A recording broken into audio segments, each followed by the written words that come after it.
I've given them exactly the way that I want them kept. You don't need to search any further. I've told you everything that you need to know in order to be pleasing to me. If I haven't listed it, you don't need to worry about it. But if I have listed it, this is what you need to keep and you need to follow. Okay, so here he says, now, this is it. And here he gives them a charge. He says, if, that's one of the biggest words in the English language, containing only 2 letters. If. What does if mean? Without using the word. It's hard to do it without using the word. What's that? Okay. There's a possibility involved in that, correct? Okay. It also means that it's conditional, right? If is a conditional word.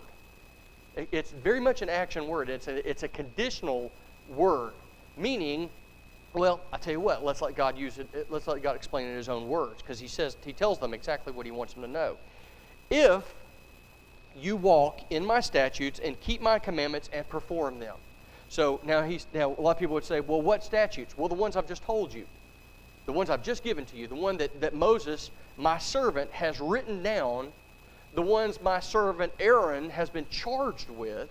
The ones that my people have been charged with. All of these things. If you walk in my statutes, my laws, let's just use the word that we understand, laws, and you keep my commandments, and you perform them, then.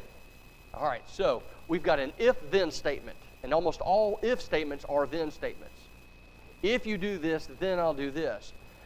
We have to remember this. What kind of covenant do we have with God? It's a conditional covenant, right? Who gives the conditions of the covenant? God and God alone. We don't have the ability to go to God and bargain with God. We can't go back on it's a unilateral contract, meaning God has set the conditions, and all it is for up to us to do is either accept the conditions or reject the condition. That's all we can do. We don't dictate terms. It's not that kind. We don't have that kind of a relationship with God. God, and how many people have you seen? God, if you do this for me, then I'll worship you. If you deliver me from this problem that I'm having in my life, then I'll come back to church, or I'll get busy and I'll do all these things. We don't have that right. How many people do you know do that, though, whether they admit it or not? Right now, I guarantee you, in this world, in this country, in this town, there are 100,000 people who are right now on their knees telling God and bargaining with God, especially on Sunday. Lord, if you'll, what's that? Yeah, this is when he's open for businesses on Sundays. If, Lord, you do this for me, then I'll do this. I'll come back to church. I'll get involved again. I'll make my life, I'll go back and I'll make everything right. If. Well, see, that's the problem is we don't have that relationship with him. We're not equal to God. We can't bargain with someone who's in power. Yeah, he's the one that holds all the cards. I don't mean that in a negative sense. But he's the one that holds everything in his hand. So God's the one making this offer, and he's making the offer right now to Israel.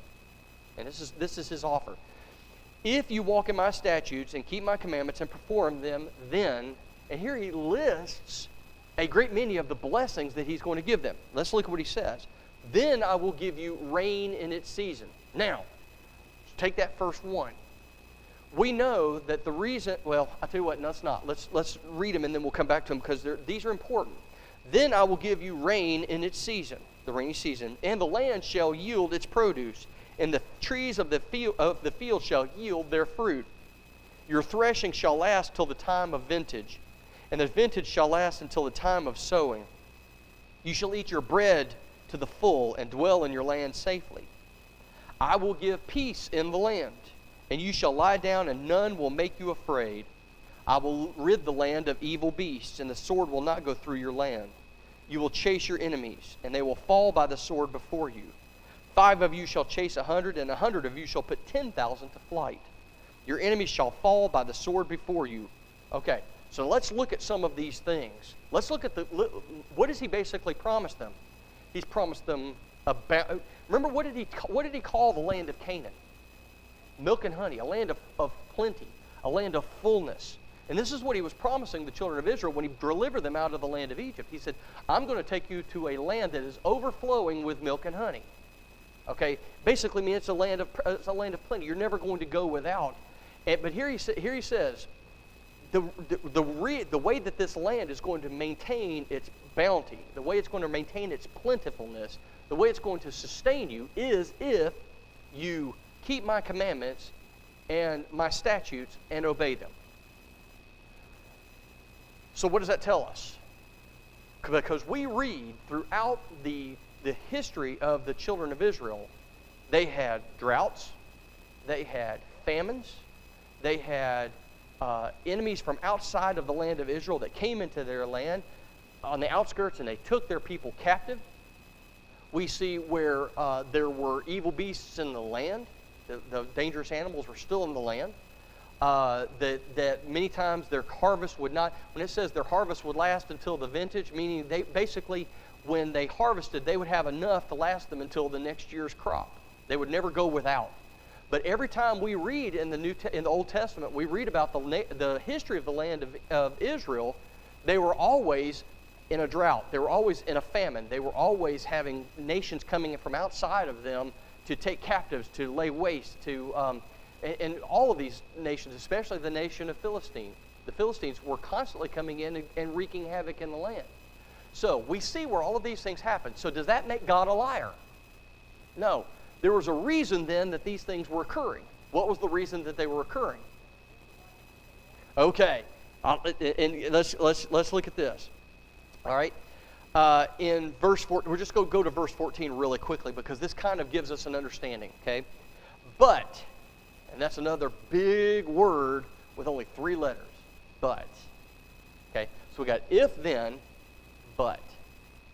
All right, so, but if you do not obey me. Now, does that mean that they obey everything except for this one thing? All of he says, look what he says. He says, if you walk in my statutes, does that exclude any of his statutes? If you obey my commandments, does that exclude any of his commandments? Okay. If you do not obey me, so now we understand, okay, what does it mean when you obey me and observe all these commandments? So what is the only way that we can truly be in obedience to God is if we are in obedience to all of his commandments. I kind of alluded to that when we talked about worship this morning. We cannot leave anything undone that we're commanded to do. If we're not commanded to do it, then it's not obligated. We're not obligated to do so. But if indeed God has enumerated his statutes as he has done, they cannot leave any of them undone. And what's going to happen if they leave them undone? If you do not obey me and observe all of these commandments, not the ones you feel necessary, not the ones you feel comfortable doing, and if you despise my statutes, well, here despise doesn't mean necessarily an active hate. It means despise means you don't take them, you don't give them the credence that they deserve. You don't give them the observance that they deserve. Okay? And if you despise my statutes, or if your soul abhors my judgments, so that you do not perform all my commandments, but instead break my covenant, I will also do this to you.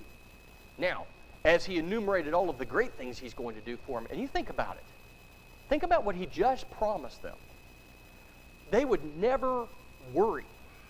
Can you imagine being in a country? I mean, you think about the country that we live in now. We live in, let's be honest, we live in a nation of plenty. Not everybody has plenty, but we live in a nation of plenty. But guess what? We still have all kinds of problems, don't we? Just turn on the news and we got all kinds of issues. Most of that is because there are a lot of people who are without God. They are. They don't understand what we have, and I don't know if they're really seeking after it. But we live in a nation where we've got problems, like every other nation on earth. But here is God giving them a promise. If you keep my commandments and if you obey my statutes, he enumerates all of the good things he's going to do for them. They'll never go without. There'll never be a famine. They'll never go hungry. There's always going to be enough to eat. There's always going to be, you're never going to have a drought. You're always going to have rains plentiful for the harvest. Your enemies will flee before you. And I like how he tells us this. He says, 5 will put 1 to flight, or 5 will put, 5 of you will chase 100. So 5 good, righteous Israelites will chase 100